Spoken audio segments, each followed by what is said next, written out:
ನಮಸ್ಕಾರ. ನಾನು ಮಲ್ಲಿಕಾರ್ಜುನ್ ಬರುಡೆ, ವಕೀಲರು, ಕಲಬುರಗಿಯಿಂದ. ನಾನು ವಿಡಿಯೋ ಮಾಡುತ್ತಿರುವ ವಿಷಯ ಏನೆಂದರೆ, ಇತ್ತೀಚಿನ ನಮ್ಮ ಸಾಮಾಜಿಕ ಜಾಲತಾಣದಲ್ಲಿ ನಾವು ಕರೆಯುವಂಥ ಒಬ್ಬ ನಡೆದಾಡುವ ದೇವರು, ಅವರು ಸ್ವಯಂ ಘೋಷಿತ ನಡೆದಾಡುವ ದೇವರಲ್ಲ, ನಾವು ಭಕ್ತರು ನಮ್ಮ ಸ್ವ ಇಚ್ಛೆಯಿಂದ ಕರೆಯುತ್ತಿರುವ ಅವರಿಗೆ ಒಂದು ಹೆಸರು ನಡೆದಾಡುವ ದೇವರು, ಅಪ್ಪಾಜಿ ಅಂತೇಳಿ ನಾವು ಕರಿತೀವಿ. ಅದಕ್ಕೆ ನೀವು ಯಾರೋ ನೀವು ಯಾಕೆ ಕರಿತೀರಿ ಅಂತೇಳಿ ನೀವು ಕ್ವಶನ್ ಮಾಡಕ್ ಬಿ ಇಲ್ಲ.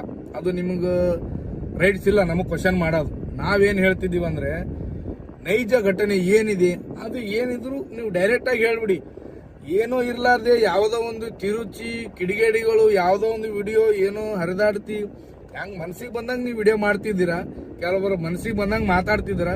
ನಿಮ್ಮೆಲ್ಲರಿಗೂ ಹೇಳ್ತಿದ್ದೀನಿ, ಕಾನೂನು ಅಡಿಯಲ್ಲಿ ಏನು ಕ್ರಮ ತೆಗೋಬೇಕು, ಮಾನನಷ್ಟ ಮೊಕದ್ದಮೆ ಯಾರ ಮೇಲೆ ಎಷ್ಟೆಷ್ಟು ಏನೇನು ಹಾಕಬೇಕು ಅದು ಎಲ್ಲ ನಾವು ಸೂಕ್ತ ಕ್ರಮ ಕೈಗೊಳ್ತೀವಿ. ಇದು ನೆನಪಿರ್ಲಿ.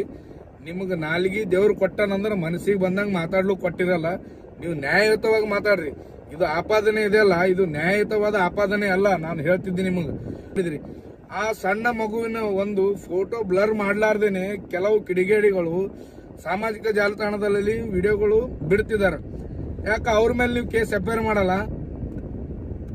ನಿಮ್ಮ ಯಾದಗಿರಿ ಜಿಲ್ಲೆ ಪೊಲೀಸರು ಕೂಡ ಅವ್ರ ಮೇಲೆ ಕೂಡಲೇ ಕೇಸ್ ಎಫ್ಐಆರ್ ಮಾಡಬೇಕು. ಯಾರ್ಯಾರು ವಿಡಿಯೋ ಸಣ್ಣ ಮಗುವಿನ ಫೋಟೋ ಬ್ಲರ್ ಮಾಡ್ಲಾರ್ದೇನೆ ಬಿಟ್ಟಿದಾರ, ಕ್ರಮ ಕೈಗೊಳ್ತೀವಿ ಅಂದ್ರೆ ನಡೆಯಲ್ಲ. ಕ್ರಮ ಕೈಗೊಳ್ಳಲೇಬೇಕು ಮೊದಲು.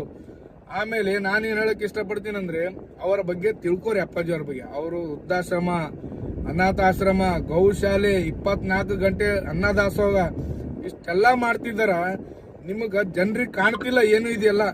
ಅದಕ್ಕೆ ಅವರು ಒಂದು ಮುಗ್ಧ ಮನಸ್ಸು. ಅವರು ಇದೇ ಮಕ್ಕಳಂತಲ್ಲ, ಯಾವುದೇ ಮಕ್ಕಳಿದ್ರು ಎಲ್ಲಾ ಮಕ್ಕಳಲ್ಲಿ ಅವರು ಒಂದು ಮಗುವಿನಂತ ಮನಸ್ಸಿನಿಂದ ಅವರು ನಮ್ಮ ಮಕ್ಕಳಪ್ಪ, ನನ್ನ ಮಕ್ಕಳಿಗೆ ಬಿ ಅಷ್ಟೇ ಪ್ರೀತಿ ಮಾಡ್ತಾರ ಅವರು.